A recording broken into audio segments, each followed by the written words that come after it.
Welcome You back have to Cactus Wrestling. It is another ranking video. We are starting off at 174 pounds. And before we get into it, make sure you hit that like button, subscribe to the channel, and drop a comment down below. Oh, look at that. I Like, okay. don't even know With how I the did that. effects. That was great. Yeah, drop it, drop a comment down below. I know this one is gonna catch a decent amount of heat, especially with Mike L not in this video. We've covered wrestlers in this weight class in other videos, but let's just dive right into it. So we know for sure that number one, Carter Starocci. No one else could be number one, and we're not saying that he is not the best wrestler. We're just saying that he could lose to some of these guys, Yes. specifically Shane Griffith. Yeah, I've said that several times that I think that Shane Griffith could beat Carter, or he could be the guy to beat Carter. I mean, he's moving up a weight class, so I mean, stands to reason that maybe last year he was cutting a little too much weight or a little extra weight, but like, um, Griffith has a good track record. I mean, okay, granted, yeah, he's gotten worse every season. It's gone from first to second to fifth. But if you look at the losses that he has, it's not like he went from, beating someone to now they're beating him by multiple points. He lost 6-5 to Keegan O'Toole. He lost 2-1 to David Carr, and then in the tiebreakers to Cam Amin. So like he's right there with the best guys in like last year. 65 was easily like the deepest weight class. So like they had what, like three returning national champs and a returning runner up. No other weight class was that deep, not including all the other All-Americans. So like 74, not to knock it, but the past several years has not been anywhere near the same level of depth as 65, especially last season. So I would not be surprised to see Shane Griffith knock off Starocci. It might not happen the very first time they meet up, but I could see it happening. Like I could legitimately see it happening. Um, Maybe it'll be at Big Tens, maybe it'll be at the NCAAs. I mean, I've made the comparison that like, yeah, Wick, I mean, Griffith beat Wick after several matchups and he improved upon every matchup. And okay, Wick and Starocci, they're not the same level of guy, but at the same time, it's not that unreasonable. Starocci does not have any bonus point victories over anyone that is all American except Mikey Labs. And Mikey Labs put himself on his back. It's not like Starocci turned him or threw him to his back. He dove onto his back and he got held there. He got caught there. So, like, I mean, someone that's not on the list that actually probably could get put back onto this list is Nelson Brands. We He did was have removed because of the suspension, but it now seems like that the suspension may not be happening. So, like, Nelson Brands might be making some headway into like maybe the fifth spot, maybe yeah, perhaps. yeah. I mean, he was returning Fifth, All sixth. American last year. Well, yeah, he's returning fifth. So I mean, yeah, there's the potential that he could be back into the mix here. And I mean, Starocci only beat Nelson Brands 2-1 in True. one of the matchups last year. So like, yeah, Starocci is the favorite, but I don't think he's infallible. Like, I don't think it's like it's locked up, throw away the key. He's got this, no problem. Like, I think there's definitely room for someone could, snap his win streak. Well, we were just talking about it. Carter Starocci has like a 50 something win streak, which is by far like better than anyone else. I think like the next highest is only like 15 or 17 or something like that. Yeah. So there's no doubt that Carter Starocci wins matches. That's all he's done. First, first, first. But like you were saying, he wins a lot of close matches. The problem I see in this weight class is that I don't see really any of these other guys, barring Shane Griffith, really, because he's just such an unknown. This is his first time in the weight class. Yeah. It'll be interesting, and maybe Carson Harkless too, because he's jumping into the weight class too. And Harkla, I wouldn't say. yeah, but think about it. They're in the Big Ten and they're gonna get multiple cracks at Starocci. So Harchla's not going to be the guy that does it. I don't. I don't think so. I don't know. I think if anyone on this list could do it, it's going to be Shane Griffith, because I mean Foca lost 6-0 in the semis, and then I think they wrestled one other time and it might have been 4-2 or something like that. But like, I mean, I don't see that. I don't see Foca pulling it off. Mackay, I mean, he's come as close as any, losing 5-5 on the riding time. So like, it's possible, but Mackay also lost to Mikey Labs last year. And So he lost like, to Foca. oh, and then yeah, that's right. Then he lost to Focus. So like, I think he's kind of fallen off way more so than like Griffith has. Like Yeah, he's losing Mike the guys that I think he was beating basically. Mackay Lewis is always an injury threat too. Yeah. The year that he rounded 12th, I think he med forfeited out of the tournament, even though he's been top four pretty much every year. You watch him wrestle, it's like he's not very exciting to watch. I hate to say that, but Yeah. it's such a low scoring matches. Like he beat Alex Faison of NC State in like double overtime in the ACC finals. And that's not like a knock against Alex Faison, but Alex Faison is not like even like a top 20 wrestler. Like he made the nationals But yeah, last we don't year. even have him on our list here. No, So he's not on our list. I mean, he's a solid wrestler, but a guy like that taking Mackay Lewis to double overtime, yeah. uh I don't Yeah. uh so I don't think Mackay has like I just don't think he has the offense not maybe not the offense, but the scoring capability to beat Carter. And then we saw him lose to Chris Foca, which I was actually surprised about because I think Chris Foca is a good wrestler, but we saw Carter kind of outclass him. So I'm more interested to see guys like Shane Griffith and Carson Harkla who have never been at this weight class try and jump in there and make a big statement this year. Yeah, well, actually, and also another guy that's moving up, but he's way lower, is Justin McCoy. I think he was 165 last year. Yeah, it's funny because last year 65 was definitely the deepest weight class. I feel like it's still the deepest weight class, even though you have all these guys who jumped up. Yeah, no, that's fair. Yeah. I mean, for sure. 65 still has got to be one of the most, or one of the most deepest weight classes. I think we said it last time. Like 65 still has a ton of talent. I mean, as far as returning All-Americans, they have 74 has what, 5 here, but then also if we added Nelson Brands back into the mix, that's 6 returning All-Americans. And then they got a lot of round of 12 guys here. I mean, guys that have a couple guys that have done it before. Whitlake, who's coming down from 84. So that's an interesting. And he's transferred to Oregon State from Oklahoma State. Transferred, and he's gone down a weight class because he was 84. Yep. And he was a top 4 guy 2 years ago at 84. So maybe going down a weight, have more success potentially. I know Edmund Ruth was on a pretty hot streak there for a while. I think he had like a 20 match win streak or something before the Yep. conference tournament or something like that. Like he lost a bunch in a row, and then he went on a pretty hot streak for a while, but then I could see felt a guy like shy. I could see a guy like Edmund Ruth giving Starocci a run for his money. I feel like he's ever since he was at Lehigh, he's bounced around. He's got his older brother Ed Ruth coaching him at Illinois.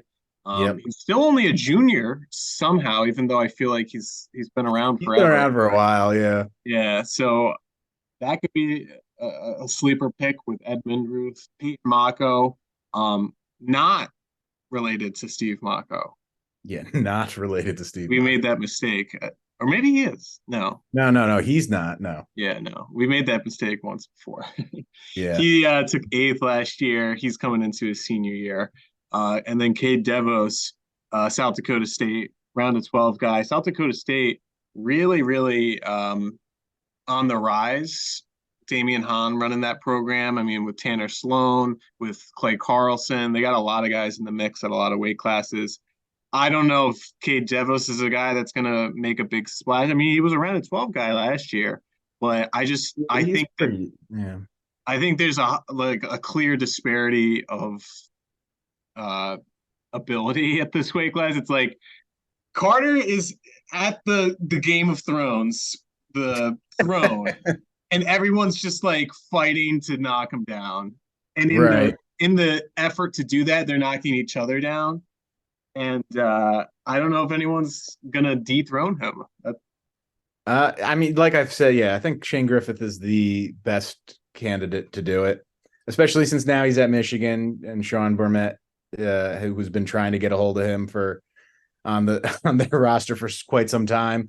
I feel like maybe that change to wrestling over at Michigan from Stanford might be exactly what the doctor ordered. And I mean, he lost in the tiebreakers to Cam Amin, who's now his training partner. So he's going to clearly be getting pushed every day. I'm sure Miles Amin's still rolling around in there. So you got a world bronze medalist to work out with. So a lot going good there. I know a lot of people are high on Missouri as a team. So like Mako might be trying to prove something by getting higher on that podium than that eighth place finish. The one guy that realistically that I could see really tanking in our rankings fast is Carson Hartshaw. Really? He lost the wrestle off, and they still gave him the starting spot, and he didn't even an All-American a He second. was round of 12 though. Yeah, but like he was 15-6. Like I remember watching him get pinned in one match. It was just like, if a guy's gonna take a slide, I feel like he's gonna do it at this weight. Like, Wow, that's a bold take. I think Harkla, he's been very consistent. I mean, he's taken seventh, round 12. Decent amount of losses, but everyone at this weight has similar amount of losses for the but most part. Hefner, his teammate, beat him for the spot. Well, we'll see. Hepner's never been in the lineup, so if Hepner takes third place this year, you're going to be And like, oh, Hartsfield that does an makes sense. All-American. It's going to be like, well, clearly that was a I mistake. mean, I think they're expecting him to All-American. I think any Big Ten school, if you're in the lineup, they're expecting you to All-American at the very least.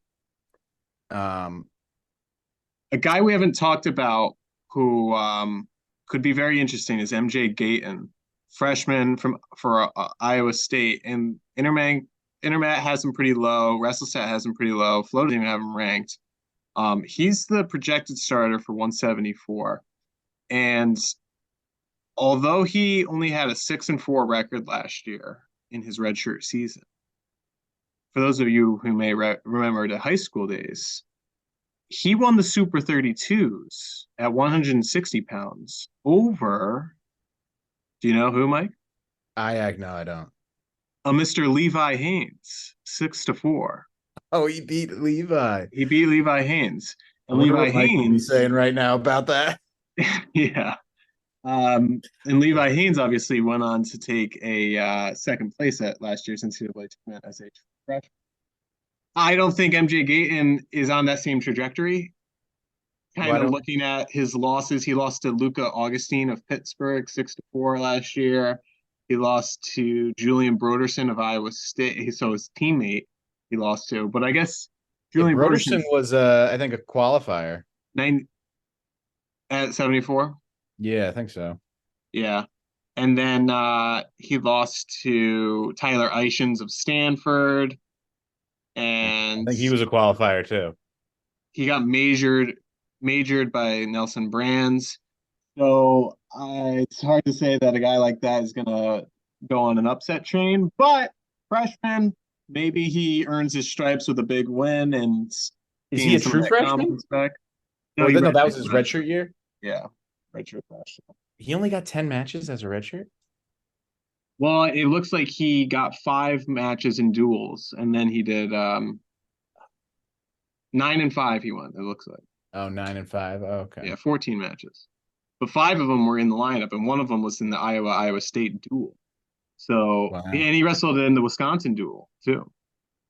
Hmm. So, I mean, well, because I take one person that I mean, most freshmen they start off like they're just adjusting. Like Vincenzo Joseph lost 18-12 to a guy named Keaton Subject, and then at the NCAA tournament, I think he had him first round, and he basically reversed the score, or like he pinned. I know he beat the crap out of him. So like, and yeah, he won the national title. Like, imagine you beat the guy that wins NCAAs 18-12 early in the season, and then you get him at nationals and he kills you and then wins the title. Like, I mean, I'm not saying that that's necessarily going to be MJ, but only time will tell.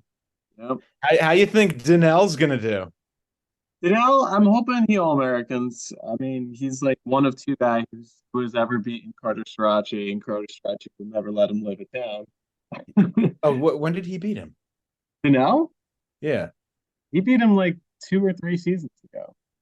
Did he really? He beat him 10-9. That's why like Carter Strachey is always like after Janelle Washington. That's why? Oh, I didn't realize that Danelle had beaten him once. Yeah, he beat him once. I think he might have tossed him. He was up big, and then like Carter like was making his way back and just couldn't. But and then Was that when he was a freshman? I forget which year it was. Might have Well, I been. mean, Carter hasn't lost in 2 years, so yeah, it had to have been when he was a freshman. Yeah, I mean the term freshman to me is just baffling because this dude is probably he's been in college for what 4 years at least. So This who? Danelle? no, Carter. This is his fourth year. That was his true freshman season. He won as a true freshman. Yeah, Yeah, I thought so at least, yeah. or maybe So not. uh, Oh I wait, no, yeah, no. This actually might be his fifth season. He had a it's 2020, 2021, 2022, 23. Yeah, yeah, no, he already has had 4 seasons. yeah, and he's somehow still a junior. So that's why it's like it's hard to get like you want to give these guys credit, but it's like there's a clear advantage when you're on your 5th season and you're only a junior. Like, yeah, you should win. You better win. A guy like MJ Gaten, who's a freshman, should be beating you, type of thing.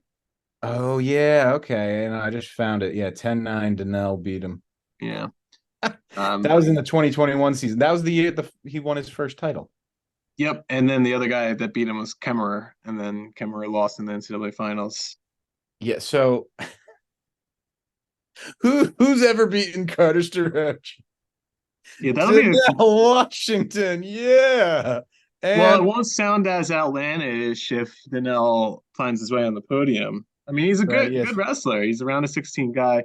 But I mean, I think this weight class is backloaded because you got EIWA guys like Mickey O'Malley and Philip Canigliaro who are tough wrestlers as well.